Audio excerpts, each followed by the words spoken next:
supposed to do. Anything you want to say about Bird? Well, when I talk about Charlie Parker, I have to say that I would say that the only way I can think of Charlie Parker is with the highest amount of esteem, and that goes for his whole life as a man and a musician. I don't think many people knew Charlie Parker like I did. I met him when we both were young. Unfortunately, he had a rather physical handicap, but other than that, he was a very beautiful and intelligent man. And he was playing music that was a little complicated for the average musician because they didn't have that kind of ability. So when I had a chance to record my first recordings, I couldn't think of anyone better than to get Charlie Parker as the leader of the group. And that came from our association, and I have only one thing to say about him, and that he was the greatest musician and man that I've ever met.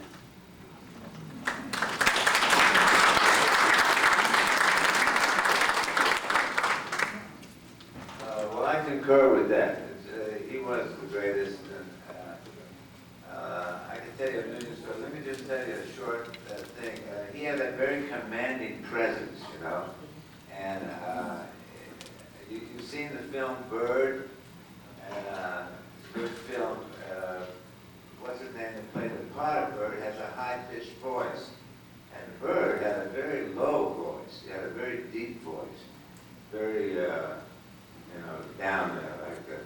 Well, there was a guy once, I'll show you how much power he had. He had a Cadillac. He got a Cadillac one time for a month or two. And, an old one. And we were going to drive uptown.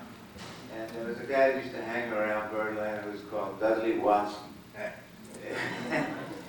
And Dudley got in the car too. And Bird wanted to get rid of Dudley. He didn't want to go uptown with Dudley. So when we came to the corner, Bird said, Dudley, get out of the car. I got to make a U-turn.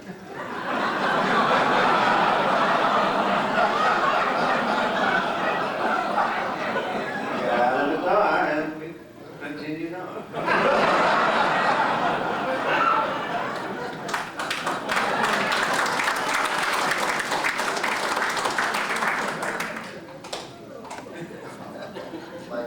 Sir John Thompson, nominator. I consider Charlie one of the greatest musicians who ever stepped on the stage and played to play. And he was a down-to-earth kind of person. I didn't know him that well, but I did have a couple of experiences with him off stage.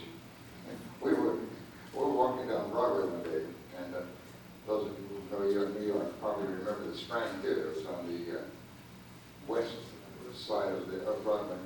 So Charlie and I were walking on, and Charlie said, well, hey, Hank, let's go into this theater, but we don't have any money, so we'll go to the door and we'll say, we're coming in to look for our wives. So it sounded like a great idea to me, but I wasn't married at the time. So we got in on it.